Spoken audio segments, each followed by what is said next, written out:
Kembali lagi bersama Klinik Bimbel. Kali ini kita akan membahas soal tentang kesetimbangan kuantitatif. Oke, langsung saja kita ke soal nomor 1. Di sini yang ditanyakan adalah urutan asam yang semakin kuat. Oke, jadi kalau kita punya Ka yang tinggi, maka ion H plusnya itu juga semakin tinggi. Akhirnya asamnya itu akan semakin kuat. Nah, berarti di soal ini kita harus mencari Ka yang paling tinggi dulu. Di sini Ka-nya ada 1, 2, 3. Terus pangkat min itu ada pangkat min 5 sama pangkat min 4. Kalau pangkat min 5 itu contohnya adalah 0,000 1, 2, 3, 4, 5. Ini adalah 10 pangkat min 5. Kalau 0,00001 1, 2, 3, 4, 5, 1, 2, 3, 4. Oke. Nah, kalau ini berarti 10 pangkat min 4. Kira-kira besaran mana? Besaran yang ini atau besaran yang ini? Iya, jadi besarnya lebih besar yang ini ya.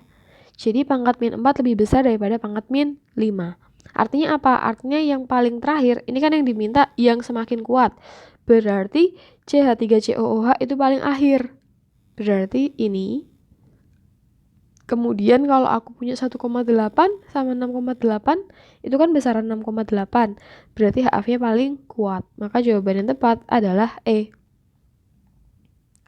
Selanjutnya, yang merupakan pasangan asam Brochet-Lowry.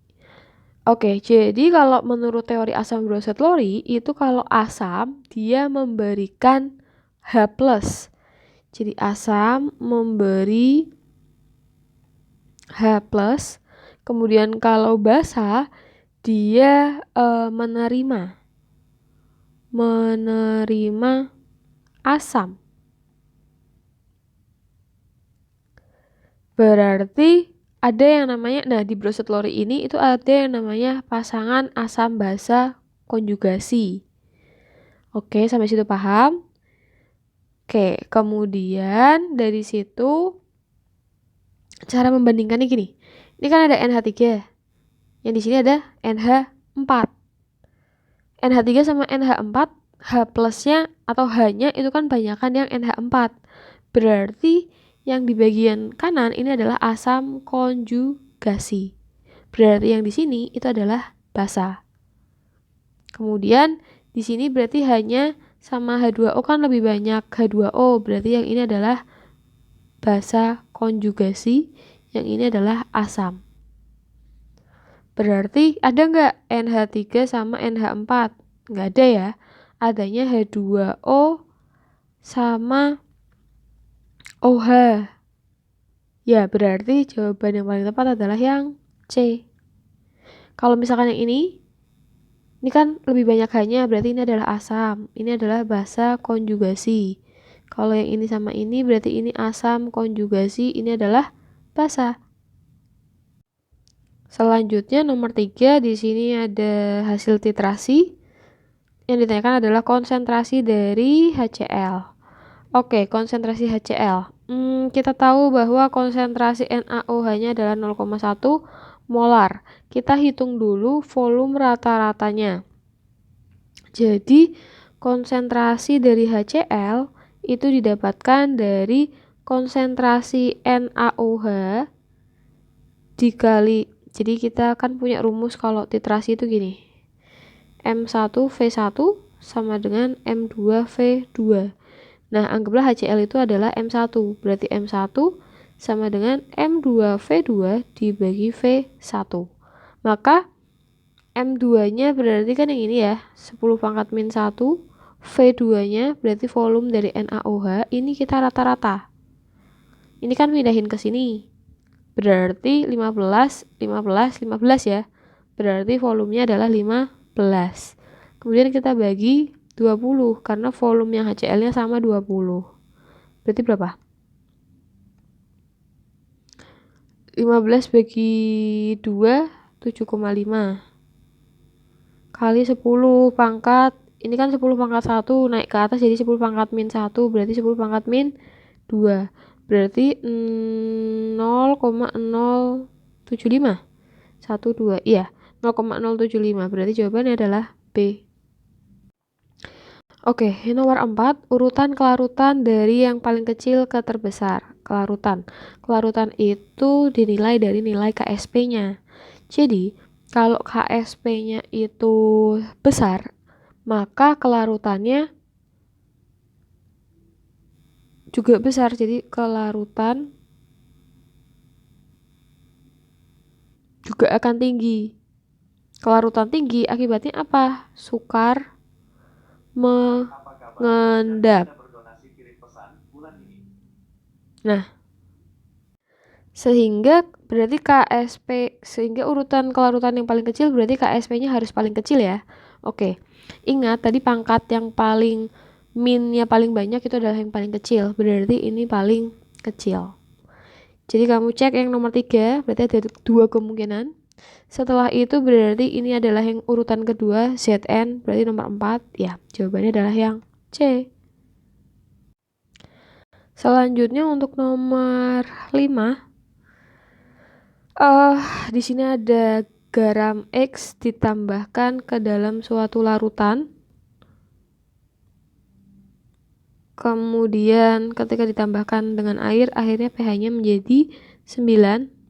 Maka yang ditanyakan adalah MR-nya. Oke, dia kan terdiri asam lemah sama basa kuat.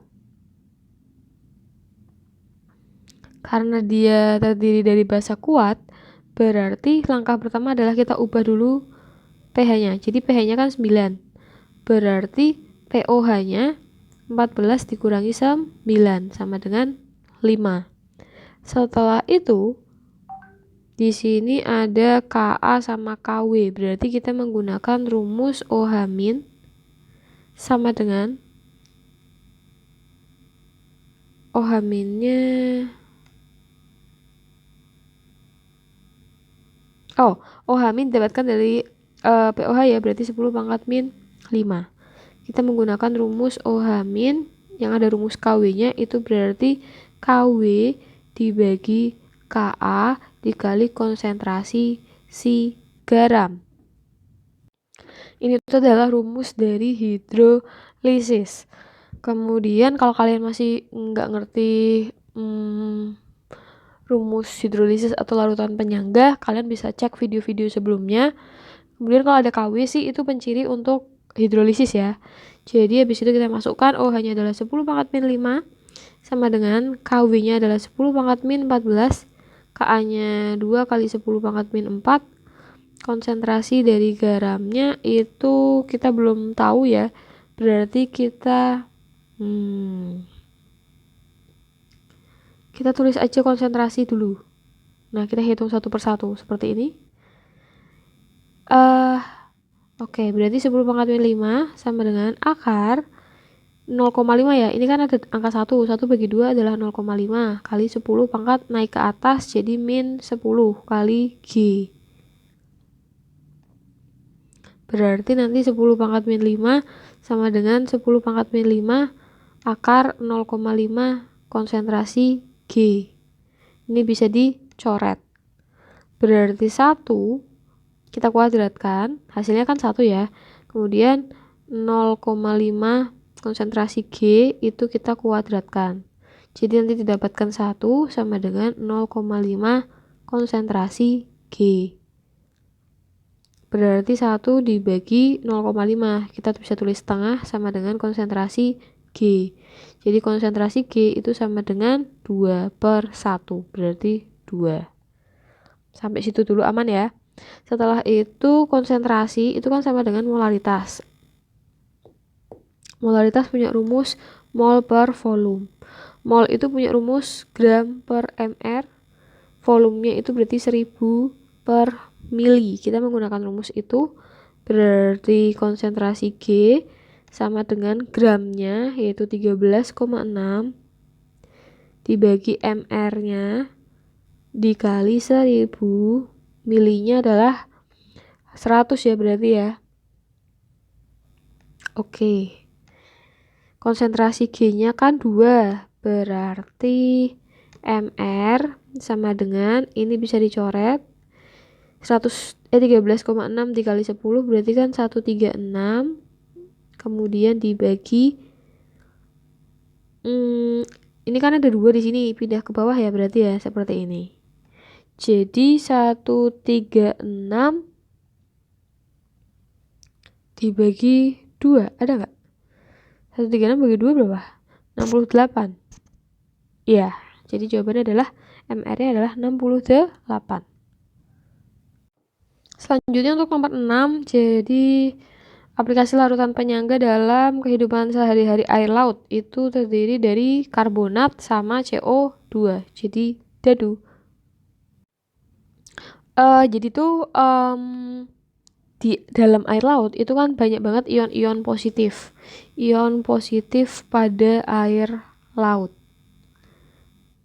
Ada Na, ada K, ada Mg2+, ada Ca2+, kemudian dia juga terdiri dari ion negatif. Ada Cl, ada CO3, ada HCO3, ada SO4, ada PO43-.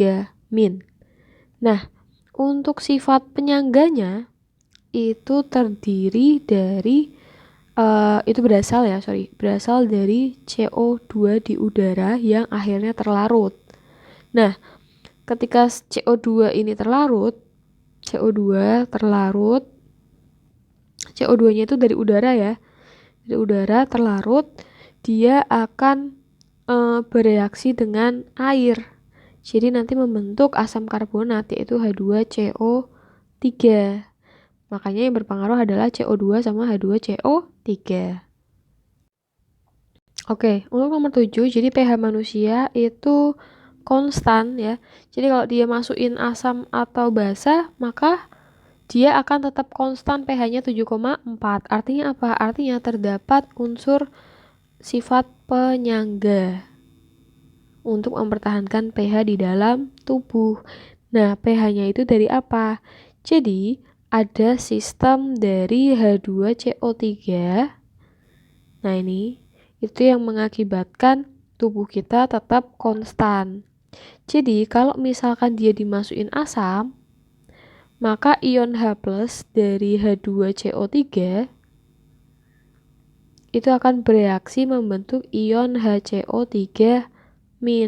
Berarti jawaban yang tepat itu adalah yang yang ini ya.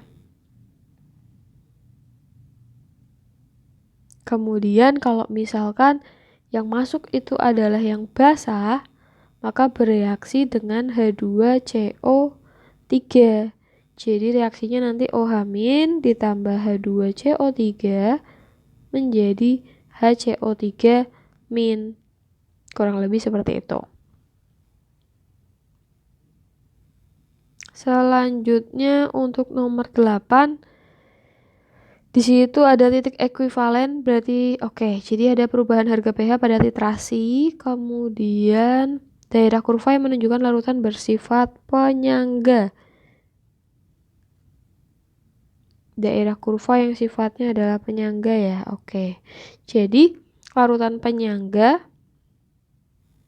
atau buffer itu kan larutan yang bisa mempertahankan pH-nya pada rentang tertentu. Nah, grafik di atas itu adalah grafik titrasi oleh asam format sama NaOH. Ini adalah asam lemah, NaOH adalah basa kuat. Nah, jadi area yang menunjukkan penyangga itu adalah area 5. Kenapa seperti itu? Jadi ketika terjadi perubahan volume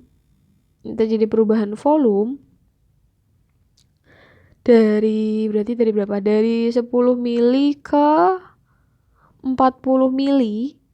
10 mili ke 40 mili itu pH larutannya tetap cukup, tidak terlalu banyak berubah. pH-nya itu dari sini sampai area sini. Jadi tidak terjadi perubahan pH yang ekstrim. Karena pada volume yang ini itu kan ekstrim tuh dari pH-nya 5 sampai tiba-tiba menjadi 10. Ya kan? Nah, jadi jawaban yang tepat adalah yang E.